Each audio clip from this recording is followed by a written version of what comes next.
नमस्कार, मस्त मराठी किचनमध्ये तुमचं सर्वांचं आज स्वागत आहे। तर आज तुम्हाला मी दाखवणार आहे काळ्या तिळाची चटणी कशी बनवायची।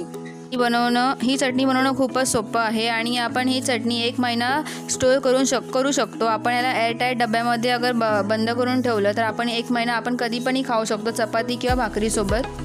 आता मी इथे तीळ घेतले, काळे तीळ, हे गावचे तीळ आहेत आणि ह्याची चटणी बनवतात आणि ती चटणी कशी बनवायची तुम्हाला मी सांगणार आहे, करून दाखवते। ते तीळ वेगळे असतात आणि हे काळे तीळ वेगळे असतात।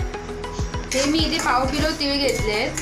हे तुम्हाला किराणा मालाच्या दुकानामध्ये कुठे पण मिळू शकतात। ही आपली मालवणी पद्धतीची रेसिपी आहे। तर त्यासाठी हे बघा, मी इथे 6-7 मिरच्या घेतल्यात, 7 ते 8 लसूण पाकळ्या घ्यायचे आहेत आणि 1 छोटी वाटी खोबरं घेतलंय, सुकं खोबरं। तर तुम्ही बघू शकता मी इथे तीळ भाजून घेणार आहे। तीळ आपल्याला स्लो गॅसवरतीच भाजायचे आहेत। ज्यावेळी आपल्याला तिळाचा फटफट आवाज येईल त्यावेळी आपल्याला हे तीळ काढायचे आहेत। तर तुम्ही बघू शकता मी याला स्लो गॅसवरती व्यवस्थित सारखं परतून भाजून घेणार आहे। ही चटणी तुम्ही चपाती बरोबर किंवा भाकरी बरोबर कधी पण खाऊ शकता। आज तुम्ही बघू शकता आपली जी 5 मिनिटं पूर्ण झाली आहेत आणि आपल्या तिळाचा आवाज पटपट यायला तयार सुरू झाली आहे। तर आता यांना मी एका प्लेटमध्ये काढून घेणार आहे।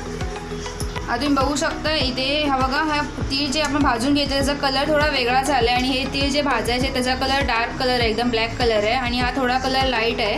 म्हणजे आपला असा कलर झाला की समजायचं की आपले तीळ व्यवस्थित भाजले आहेत। आता हे बघा, मी हे पण तीळ भाजून घेणार आहे। अगर तुम्हाला आवडत असेल तर तुम्ही यामध्ये शेंगदाणे पण टाकू शकता।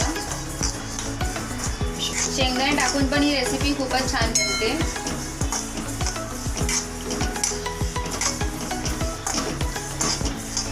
आता तुम्ही बघू शकता आपले हे पण तीळ व्यवस्थित भाजत आले।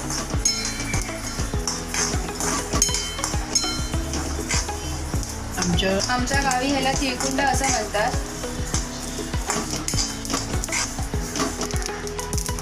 तुम्ही बघू शकता याचे व्यवस्थित भाजत आले आणि ह्याचा पण आवाज येतोय पटपट। आता बघा, ह्यांना पण मी काढून घेतले आणि आपल्या स्लो गॅसवर थोडीशी मिरची भाजून घ्यायची आहे। आपल्याला तिला जास्त करपवायची नाही आहे। आता हे बघा, मी प्रथम ही मिरची मिक्सरच्या भांड्यामध्ये टाकून घेणार आहे, कारण आपल्याला लसूण आणि खोबरं पहिलं लावायचं नाही आहे, ते थोडं चिकट असतं म्हणून। आता तुम्ही बघू शकता इथे मिरचीची एकदम बारीक पावडर झाली आहे आणि आता मी त्यामध्ये थोडे तीळ टाकून त्याला मिक्सरला लावून घेणार आहे। आता तुम्ही बघू शकता आपल्याला या पद्धतीने त्याची अशी बारीक पावडर करून घ्यायची आहे।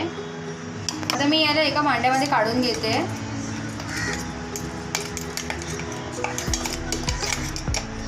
त्याचप्रमाणे मी हे सर्व तीळ आता लावून घेणार आहे मिक्सरला। आता तुम्ही बघू शकता मी ती पण मिक्सरला लावून घेतले उरलेले तीळ आणि त्यांना आता मी एका भांड्यामध्ये काढून घेते आणि आता मी हे लसूण आणि खोबरं मिक्सरला लावून घेणार आहे।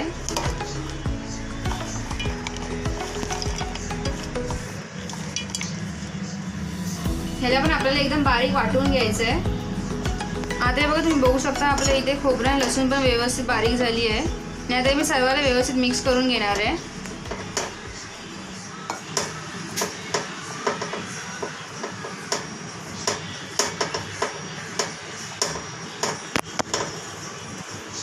तुम्ही याला हाताने मिक्स केलं तरी चालेल आणि आता मी त्यात चवीनुसार मीठ टाकणार आहे।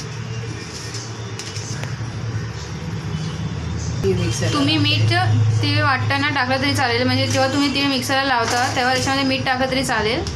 आणि आता हे बघा, ह्याला पण मी व्यवस्थित मिक्स करून घेणार आहे आणि ही चटणी आपली 1 महिन्यापर्यंत राहू शकते, जरा पण खराब होत नाही।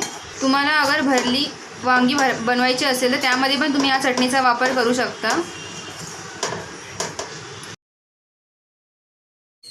तर तुम्हाला पण जर माझा हा व्हिडिओ आवडला असेल तर माझ्या चॅनल सबस्क्राईब करा, बेल आयकॉनवर क्लिक करा आणि मला कमेंट करून नक्की सांगा तुम्हाला आमची आजची रेसिपी कशी वाटली। आणि असेच नवीन रेसिपीज तुम्हाला जर पाहिजे असतील तर माझ्या व्हिडिओजला फॉलो करा आणि मला कमेंट करून नक्कीच सांगा।